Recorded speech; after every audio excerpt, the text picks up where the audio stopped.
Good morning students. हम लोग 2 chapter complete किए हैं फिजिकल का बड़ा, एक है सॉल्यूशन और एक है इलेक्ट्रोकेमिस्ट्री।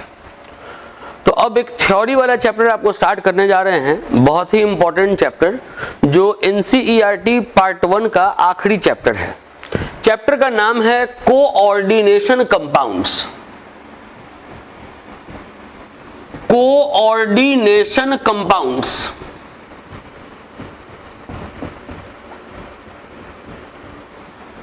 इसको कॉम्प्लेक्स कंपाउंड्स भी कहते हैं। तो ये NCERT में चैप्टर नंबर 9 के रूप में है, बेहद इंपॉर्टेंट चैप्टर है। तो ये चैप्टर अब हम लोग पढ़ना स्टार्ट करेंगे। ये कंप्लीट थ्योरेटिकल है लेकिन बहुत इंपॉर्टेंट है, खूब अच्छे से दिमाग लगा के समझना होगा। जो बात आपको बोलेंगे याद करने के लिए वो बात आपको याद करना होगा। देखिए, एक बात पहले थोड़ा सा और बता दें, जैसे जो बच्चे जून मंथ में और मई मंथ में, जैसे मई मंथ में आप इंस्टॉलमेंट दिए ऐप पे, जून मंथ में आप इंस्टॉलमेंट दिए ऐप पे, जुलाई मंथ में आप इंस्टॉलमेंट दिए ऐप पे, तब आप वीडियो देख रहे हैं। अगर जिनका रेगुलर पेमेंट है, मतलब मई फिर जून फिर जुलाई, जिनका रेगुलर पेमेंट है, तो समझ जाइए कि ये ऑनलाइन का किया हुआ पेमेंट ऑफलाइन में एडजस्ट होगा, क्योंकि हो सकता है कि नेक्स्ट मंथ से आपका कोचिंग स्टार्ट हो जाए, तो आपका ये जो रेगुलर किया हुआ पेमेंट ऑफलाइन में एडजस्ट होगा। लेकिन अगर मान लीजिए कि कोई मई किया और उसके बाद छोड़ दिया, तो वो ऑफलाइन में एडजस्ट नहीं होगा।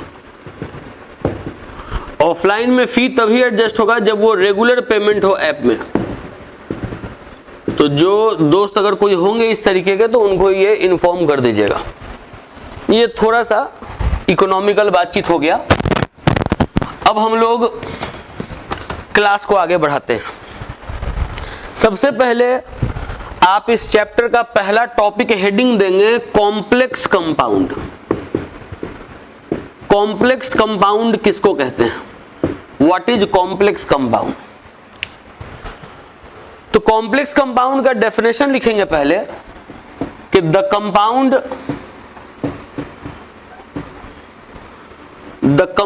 विच डू नॉट डिसोसिएट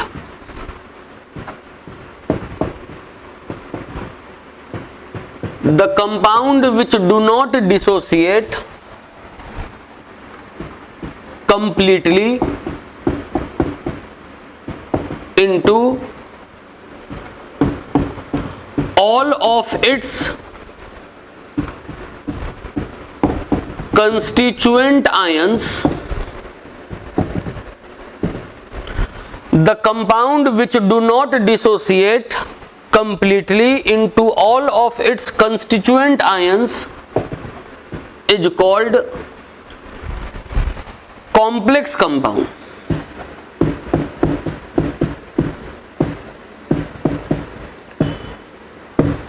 वो कंपाउंड जो अपने पूरे के पूरे आयन में डिसोसिएट नहीं करता है, उसको हम लोग कॉम्प्लेक्स कंपाउंड कहते हैं। जैसे आप ये बात समझिए कि अगर किसी कंपाउंड में बड़ा वाला ब्रैकेट हो, जैसे K4FeCN6, इस कंपाउंड में आप देख रहे हैं कि ये बड़ा वाला ब्रैकेट है, तो जनरली जिस कंपाउंड में बड़ा वाला ब्रैकेट होता है वो कॉम्प्लेक्स कंपाउंड होता है।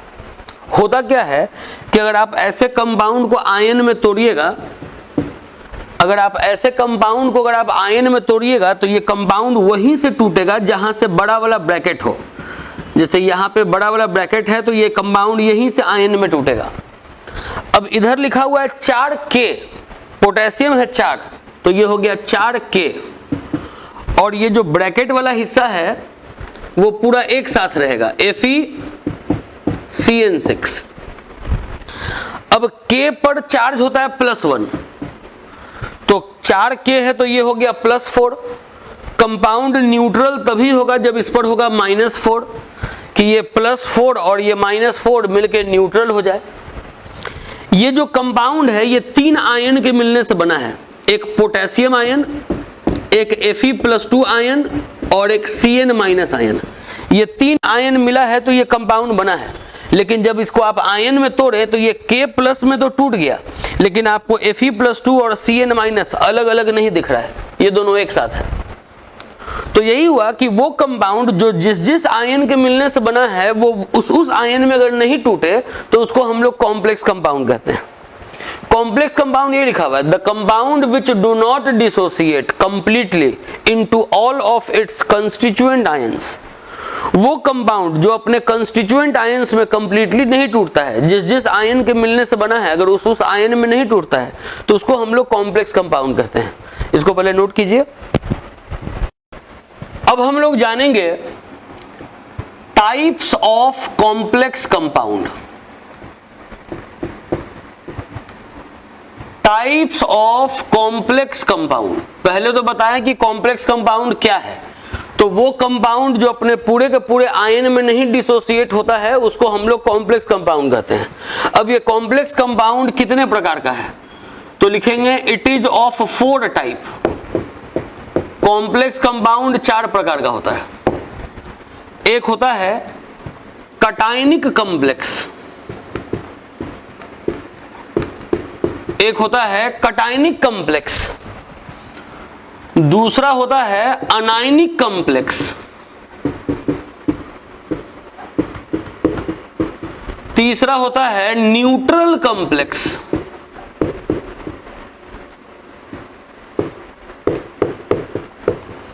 और चौथा होता है both cationic and anionic complex.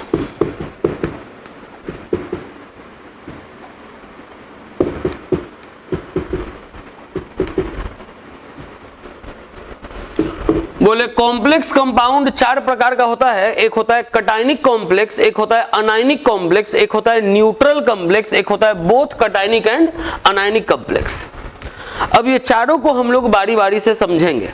सबसे पहले हम लोग समझेंगे कि कटायनिक कॉम्प्लेक्स क्या है।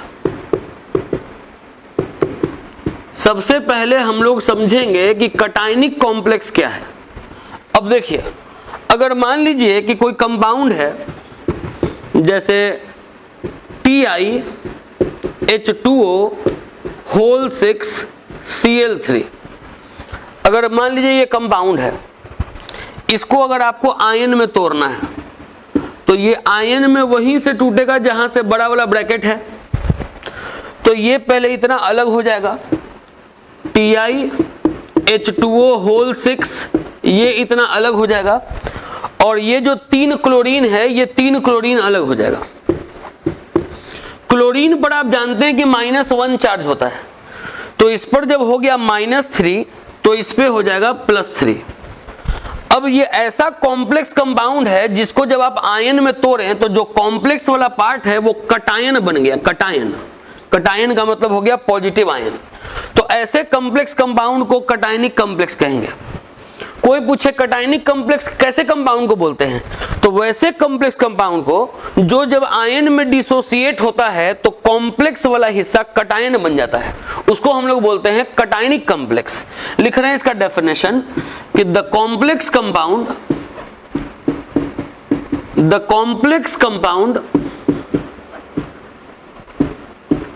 which on dissociation, the complex compound which on dissociation forms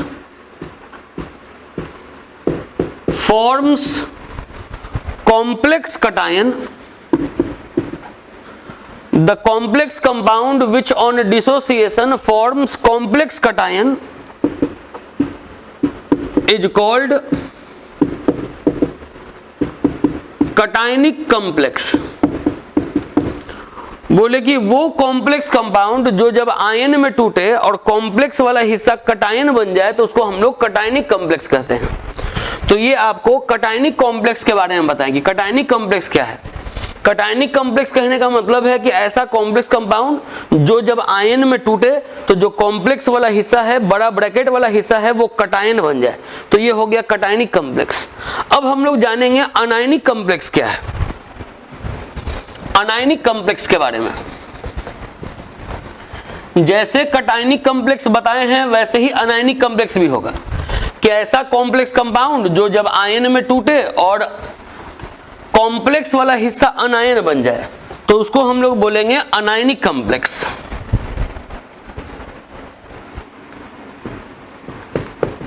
anionic complex का पहले तो डेफिनेशन ही लिख लें।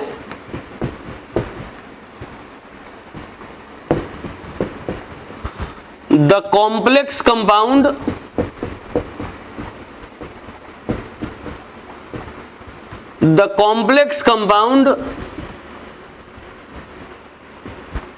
which on dissociation forms complex anion. The complex compound which on dissociation forms complex anion is called anionic complex। जैसे एक compound अगर आपको लिखें जो स्टार्टिंग में लिखे थे K4FeCN6, अगर आप इसको आयन में तोड़िएगा तो बोले कि जहां पे बड़ा वाला ब्रैकेट होता है वहीं से कंपाउंड आयन में टूटता है। 4K है तो 4K अलग हो गया, K पर +1 चार्ज होता है। ये जो बड़ा वाला ब्रैकेट वाला है वो एक साथ रहेगा FeCN6। अगर इसके ऊपर +4 चार्ज है तो इसके ऊपर -4 चार्ज होगा। निगेटिव आयन को अनायन बोलते हैं, पॉजिटिव आयन को कटायन बोलते हैं, निगेटिव आयन को अनायन बोलते हैं। ये ऐसा कॉम्प्लेक्स कंपाउंड है, आयन में टूटने के बाद कॉम्प्लेक्स वाला हिस्सा अनायन बन गया तो इसको बोलेंगे अनायनिक कॉम्प्लेक्स। एक होता है न्यूट्रल कॉम्प्लेक्स, एक होता है न्यूट्रल कॉम्प्लेक्स। लिखेंगे the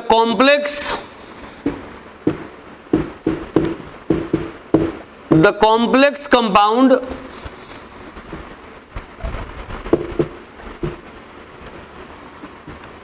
which do not dissociate, the complex compound which do not dissociate into ions is neutral complex. बोले ऐसा कॉम्प्लेक्स कंपाउंड जो आयन में टूटे ही नहीं उसको न्यूट्रल कॉम्प्लेक्स बोलेंगे। जैसे अगर मान लीजिए कि कंपाउंड इस तरीके का है NiCO4, ब्रैकेट के इधर भी कुछ नहीं है, ब्रैकेट के इधर भी कुछ नहीं है, तो अब ये कॉम्प्लेक्स कंपाउंड आयन में टूटेगा ही नहीं, तो इसके ऊपर कोई चार्ज भी नहीं आएगा, तो ये हो गया न्यूट्रल कॉम्प्लेक्स। इसके बाद फिर चौथा होता है both cationic and anionic complex. चौथा नंबर लिखने जा रहे हैं both cationic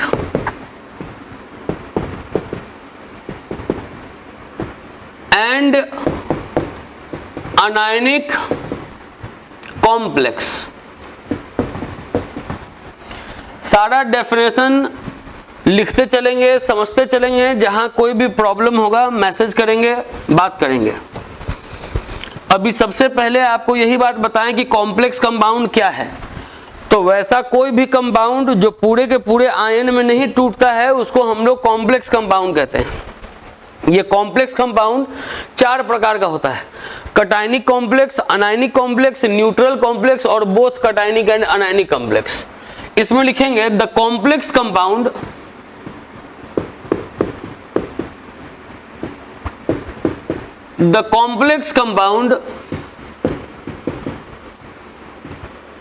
which on dissociation forms both complex cation as well as complex anion is called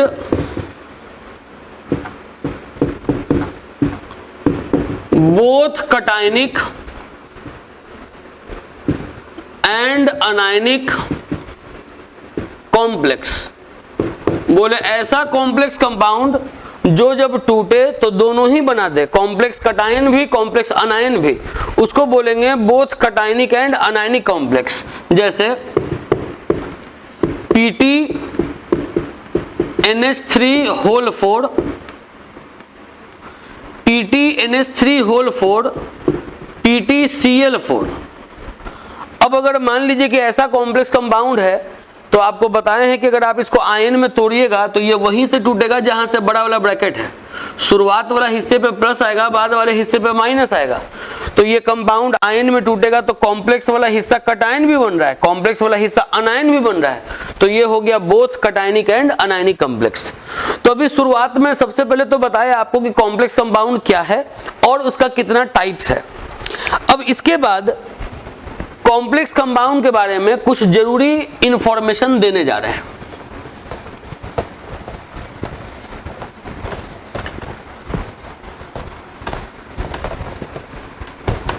सबसे पहले तो कॉपी पर आगे लिखेंगे नोट करके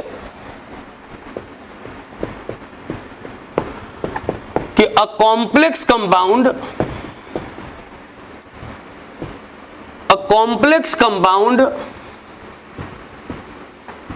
has generally two parts। Complex compound के पास जनरली दो पार्ट होता है। एक होता है आयोनाइजेशन स्फीयर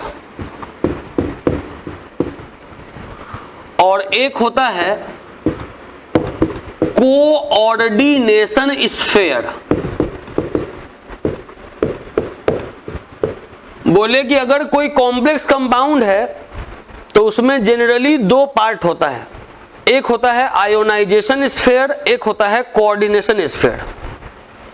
जैसे अगर कॉम्प्लेक्स कंपाउंड है K4FeCN6 तो जितना दूर बड़ा वाला ब्रैकेट नहीं है, बात सुनिएगा, कॉम्प्लेक्स कंपाउंड में जितना दूर बड़ा वाला ब्रैकेट नहीं है उसको बोलते हैं ionisation sphere.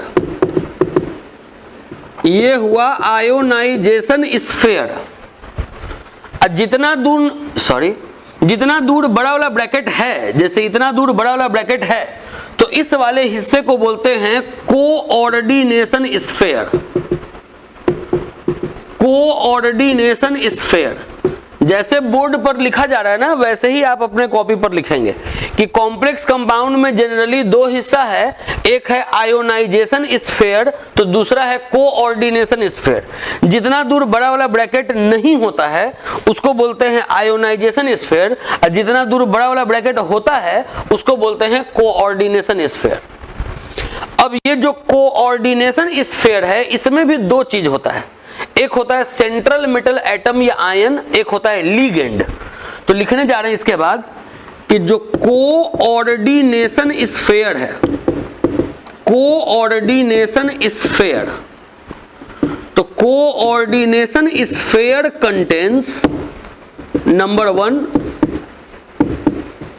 Central metal atom या आयन और दूसरा लिखेंगे लिगेंड। बात सुनिएगा, बता रहे हैं कि ये जो कोऑर्डिनेशन स्फीयर है, जितना दूर बड़ा वाला ब्रैकेट वाला हिस्सा है, ये कोऑर्डिनेशन स्फीयर में दो चीज है, एक है सेंट्रल मेटल एटम या आयन और दूसरा है लिगेंड। अब हम आपको इसको समझाने जा रहे हैं, बात को समझिएगा।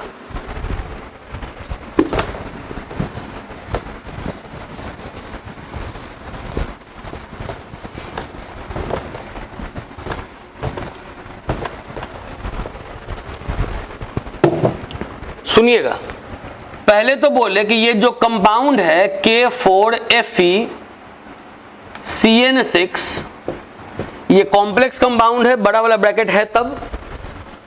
ये ऐसा कंपाउंड है जो पूरे के पूरे आयन में नहीं टूटेगा।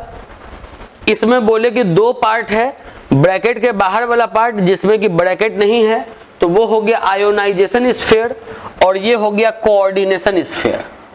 अब कोऑर्डिनेशन स्फीयर को बताएं कि कोऑर्डिनेशन स्फीयर में दो चीज है, एक है सेंट्रल मेटल एटम या आयन और एक है लिगेंड।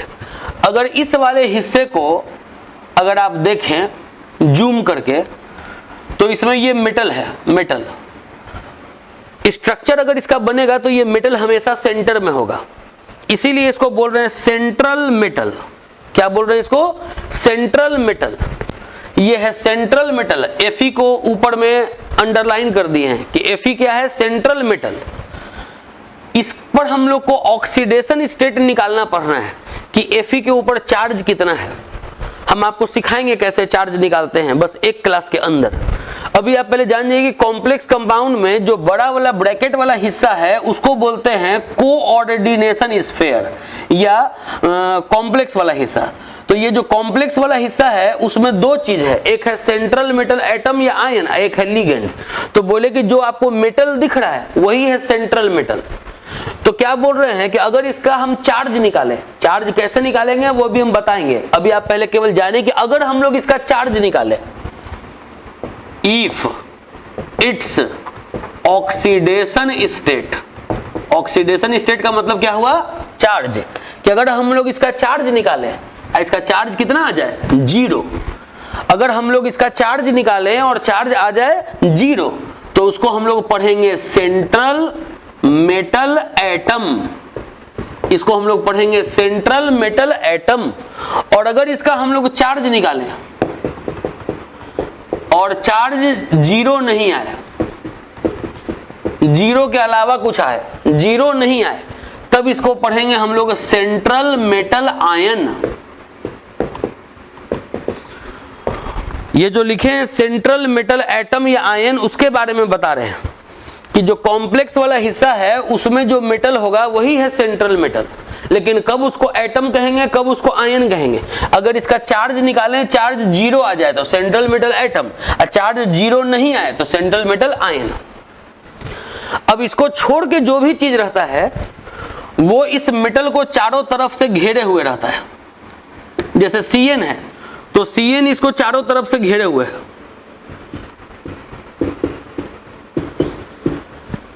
और ये मेटल से जुड़ा हुआ रहता है। ये जो है वो मेटल से जुड़ रहता है। कैसे जुड़ता है? तो इन सब के पास, मतलब मेटल के अलावा जो भी चीज होगा, जैसे Fe के अलावा यहाँ Cn है, बोले कि मेटल के अलावा जो भी चीज यहां होगा उसके पास पक्का है कि लोन पेयर होगा। लोन पेयर एकदम होना तय है। लोन पेयर नहीं रहेगा तो कॉम्प्लेक्स कंपाउंड में प्रेजेंट रहेगा ही नहीं। यहां पर वही चीज रहेगा जिसके पास लोन पेयर होगा, जैसे fluorine, chlorine, bromine, iodine, OH, H2O, NH3, जो भी चीज रहेगा उसके पास लोन पेयर होना तय है। ये अपना लोन पेयर इस मेटल को देता है कोऑर्डिनेट बॉन्ड से। ये जो अपना लोन पेयर है इस मेटल को देता है कोऑर्डिनेट बॉन्ड से, या दूसरे शब्दों में आप कह सकते हैं कि ये मेटल से जुड़ेगा किसके मदद से? तो कोऑर्डिनेट बॉन्ड के मदद से। बोले कि ये अपना लोन पेयर देगा मेटल को कोऑर्डिनेट बॉन्ड से, या दूसरे शब्दों में कहेंगे कि ये मेटल से जुड़ेगा कोऑर्डिनेट बॉन्ड के मदद से। इसके ऊपर हो सकता है कि चार्ज हो, इसके ऊपर हो सकता है कि चार्ज नहीं हो। जैसे यहां पर Cn के ऊपर चार्ज है, सारा Cn के ऊपर -1 चार्ज है। कि इसके ऊपर कितना चार्ज होता है वो भी हम सब लिखवाएंगे, अभी घबराना नहीं है। अभी पहले बात को समझिए। इसके बारे में बताएं कि ये मेटल है, इसको सेंट्रल मेटल कहते हैं। इस पर हम आपको चार्ज निकालना सिखाएंगे कुछ देर में। तो जब चार्ज निकालेंगे इस पर, अगर चार्ज इसका 0 आएगा तो उसको बोलेंगे सेंट्रल मेटल एटम। अगर इसका चार्ज 0 नहीं आएगा तो उसको बोलेंगे सेंट्रल मेटल आयन। फिर बोले कि जो इसके साथ जुड़ा हुआ है वो तभी जुड़ेगा जब इसके पास लोन पेयर होगा। अब कैसे जुड़ेगा? तो कोऑर्डिनेट बॉन्ड से जुड़ेगा। और उसके बाद इसके ऊपर चार्ज हो भी सकता है, चार्ज नहीं भी हो सकता है। इसी को हम लोग बोलते हैं लीगेंड। इसको क्या बोलते हैं? लीगेंड। कोई पूछे कि लीगेंड है क्या, तो it is neutral molecule, it is neutral molecule या आयन which is associated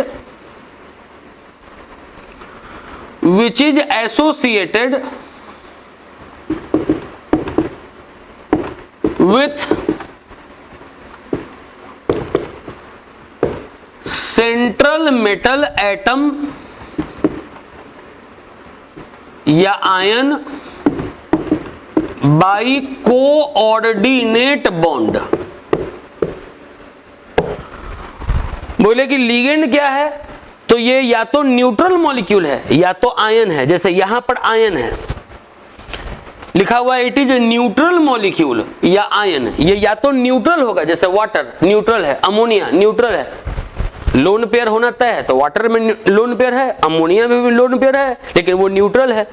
तो ये या तो न्यूट्रल मॉलिक्यूल होगा या तो आयन होगा, जैसे Cn minus ion, Cl minus ion, F minus ion, Br minus ion, I minus ion, OH minus ion.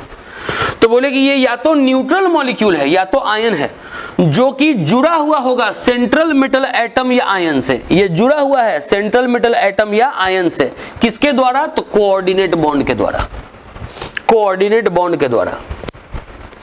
तो दिमाग में रखिए कि बोले अभी कि जो कॉम्प्लेक्स कंपाउंड है उसका दो हिस्सा है, एक है आयोनाइजेशन स्फीयर, एक है कोऑर्डिनेशन स्फीयर। कोऑर्डिनेशन स्फीयर में दो चीज है, सेंट्रल मेटल एटम या आयन, और दूसरा है लिगेंड। अब आपको ये जो लिखवाए हैं कि ये न्यूट्रल मॉलिक्यूल है या ये आयन है, मतलब कि लिगेंड न्यूट्रल भी हो सकता है, लिगेंड आयन भी हो सकता है। तो अब आपको एक मेहनत करने वाला काम करना है। अभी हम आपको एक लिस्ट लिखवाएंगे, बहुत सारा लिगेंड का नाम लिखवाएंगे विथ चार्ज, वो आपको पहले याद करना होगा। ये चैप्टर में सबसे जरूरी टॉपिक यही है, मतलब याद करने वाला, कि जितना भी लिगेंड अभी हम आपको लिखवाएंगे, जैसे लिखवाएंगे F माइनस, तो आपको याद करना होगा कि F माइनस का नाम होता है फ्लोरिडो। लिखवाएंगे Cl माइनस, तो आपको याद करना होगा कि Cl माइनस का नाम होता है क्लोरिडो। Br माइनस तो ब्रोमीडो, I माइनस तो आयोडीडो। तो आपको कुछ लिगेंड का नाम और चार्ज आपको याद करना होगा, वो अब हम आपको नाम देने जा रहे हैं, इतना पहले आप नोट कर लें। चलिए अब हम लोग लिगेंड लिखने जा रहे हैं। सबसे पहले निगेटिव लिगेंड, आपको हम फिर बता दें, जो लिगेंड यहां पर लिखवा रहे हैं सबका नाम और चार्ज जब तक आप याद नहीं करिएगा तो इस चैप्टर में आप फिर आगे पढ़ने लायक नहीं होइएगा। तो इन सारे लिगेंड को अच्छे से कॉपी पर नोट करिएगा, सारे लिगेंड का नाम चार्ज दोनों याद कीजिएगा। सबसे पहले F माइनस, इसका नाम हुआ फ्लोरिडो। F माइनस को फ्लोरिडो कहेंगे। Cl minus chlorido, Br minus bromido, I minus iodido, H minus hydrido, OH minus hydroxido, Cn minus cyanido. Spelling एकदम मिला कर, क्योंकि एक स्पेलिंग भी अगर गलत हो जाएगा तो फिर कॉम्प्लेक्स कंपाउंड का हमको आगे चलकर नाम लिखाना सिखाना है, और नाम में एक स्पेलिंग भी गलती तो पूरा नाम गलती। O-2 ऑक्सो, O2-2 पर oxo, NH2- अमीडो, NH-2 आईमीडो, SO4-2 सल्फेटो, सल्फेटो, SO3-2 सल्फीटो, CO3-2 कार्बोनेटो, NO3- नाइट्रेटो, NO2- नाइट्रीटो N, ONO- नाइट्रीटो O। पहले इतना नोट कीजिए, फिर और लिखवाते हैं। अब इसके बाद लिखेंगे S-2 सल्फीडो N-3 नाइट्रीडो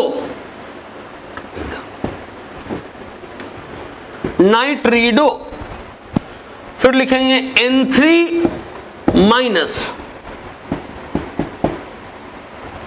अजीडो, इसके बाद लिखेंगे P-3 फॉस्फीडो, इसके बाद लिखेंगे CH3COO-, इसको सिंपली AC भी लिखते हैं, इसको लिखेंगे एसीटेटो, ACETATO एसीटेटो। एक बार पढ़ दे रहे हैं, फ्लोरिडो, क्लोरिडो, ब्रोमीडो, आयोडीडो, हाइड्रिडो, हाइड्रोक्सीडो, साइनिडो, oxo, peroxo, amido, imido, sulphato, sulphito, carbonato, nitrato, nitrito N, nitrito O, sulphido, nitrido, azido, phosphido, एसीटेटो। इसके बाद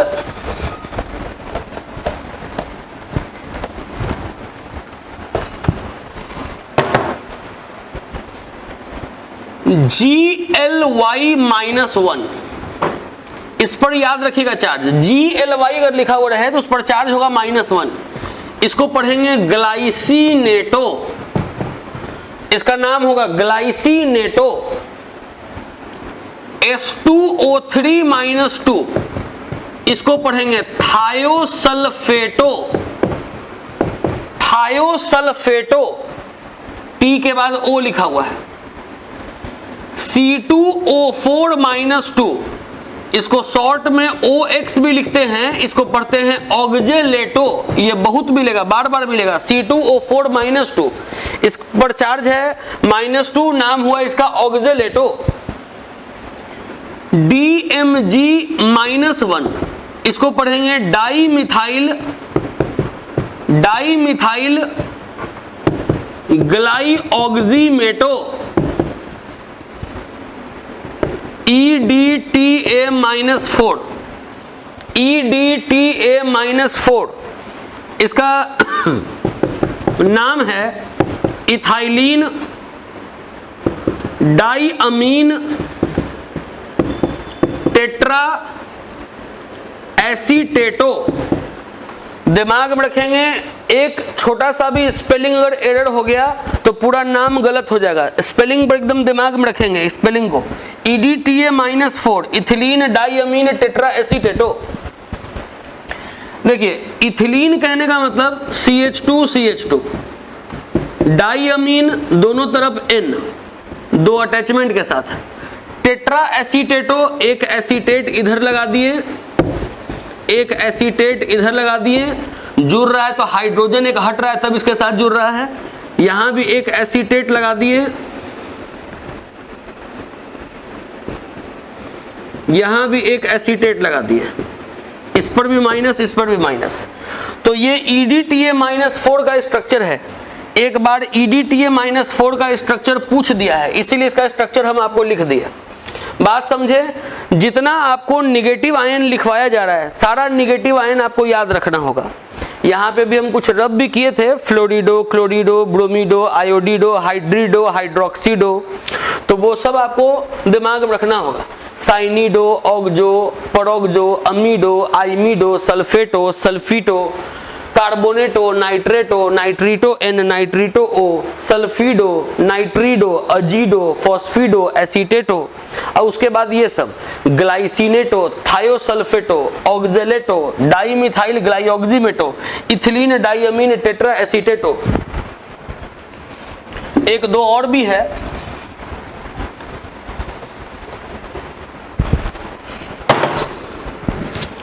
लिखेंगे ClO3-, इसको लिखेंगे क्लोरेटो। फिर आपको एक टॉपिक पढ़ाएंगे एम्बिडेंट लिगेंड, उसमें 2 एग्जाम्पल और भी बढ़ाएंगे। ये नेगेटिव लिगेंड में इतना लिगेंड आपको याद रखना होगा। इसके बाद फिर लिखेंगे न्यूट्रल लिगेंड। मतलब जिस लिगेंड के ऊपर कोई प्रकार का चार्ज नहीं है, जैसे H2O, ये लिगेंड है, इसके ऊपर कोई प्रकार का चार्ज नहीं है, इसका नाम याद रखेंगे एक्वा, इसको एक्वा बोलेंगे। H2O रहेगा तो उसको एक्वा पढ़ेंगे। EN, इसका नाम होगा इथेन 1,2-डाईअमीन, इसका नाम होगा इथेन 1,2-डाईअमीन। स्पेलिंग एकदम अच्छे से मिला कर लिखिएगा, क्योंकि अगर स्पेलिंग एरर हुआ तो फिर समझ जाइए कि नाम में एरर आ जाएगा। इथेन 1,2-डाईअमीन, इसका भी स्ट्रक्चर पूछ चुका है इथेन 1,2-डाईअमीन का, CH2CH2 NH2NH2, ये हुआ इथेन 1,2-डाईअमीन। एक लोन पेयर यहां है, एक लोन पेयर यहां है। कोई भी लिगेंड है तो बिना लोन पेयर के लिगेंड नहीं होगा। तो एक्वा न्यूट्रल लिगेंड है, इथेन 1,2-डाईअमीन भी न्यूट्रल लिगेंड है। CO, इसको पढ़ेंगे कार्बोनिल। CS, इसको पढ़ेंगे थायोकार्बोनिल। NH3, इसको लिखेंगे अमीन। PH3, इसको लिखेंगे फॉस्फिन, लिखेंगे PH3P, इसको लिखेंगे ट्राइफिनाइल फॉस्फिन। ये सब न्यूट्रल लिगेंड है, इसको नोट करें पहले। ये जो न्यूट्रल लिगेंड लिखे हैं इसमें दो लिगेंड और बढ़ाइएगा। एक लिखेंगे C5H5N, इसको ऐसे जनरली केवल PY लिखा हुआ रहेगा, तो इसको पढ़ेंगे पाइरिडीन। ये भी आपका न्यूट्रल लिगेंड है। फिर एक न्यूट्रल लिगेंड बहुत इंपॉर्टेंट है, DIEN, केवल लिखा हुआ होगा DIEN, तो इस पर भी चार्ज 0 होगा। इसका नाम होगा डाईइथाइलिन टेट्राअमीन। डाईइथाइलिन टेट्राअमीन, इसका स्ट्रक्चर भी इंपॉर्टेंट है, इथाइलिन इथाइलिन, ये हुआ डाईइथाइलिन। देखिए गलती लिखा गया है, डाईइथाइलिन ट्राइअमीन। एक अमीन यहां, एक अमीन यहां, एक अमीन यहां। NH3 होता है अमीन, NH3 होता है अमीन। यहां पर एक हाइड्रोजन हटा है तो ये इसके साथ जुड़ा है, एक हाइड्रोजन हटा है तो इसके साथ जुड़ा है, दोनों हाइड्रोजन हटा है तो एक यहां अटैचमेंट, एक यहां अटैचमेंट। इसके पास भी लोन पेयर है, इसके पास भी लोन पेयर है, इसके पास भी लोन पेयर है। ये DIEN डाईइथाइलिन ट्राइअमीन का स्ट्रक्चर हुआ। ये भी एक न्यूट्रल लिगेंड है। तो न्यूट्रल लिगेंड में इतना ही याद करना है, निगेटिव सबसे ज्यादा है, पॉजिटिव सबसे कम। पॉजिटिव में केवल 2 याद रखना है, पॉजिटिव लिगेंड। NH2 NH3+, इसका नाम होगा हाइड्राजीनियम, हाइड्राजीनियम। NO+ नाइट्रोजोनियम। देखिए सबसे पहले आपको बताएं कि कॉम्प्लेक्स कंपाउंड क्या होता है। बोले कि वो कंपाउंड जो अपने पूरे के पूरे आयन में नहीं डिसोसिएट हो, मतलब जिस आयन के मिलने से बना है उस आयन में अगर वो कंपाउंड नहीं टूटे तो उसको बोलेंगे कॉम्प्लेक्स कंपाउंड।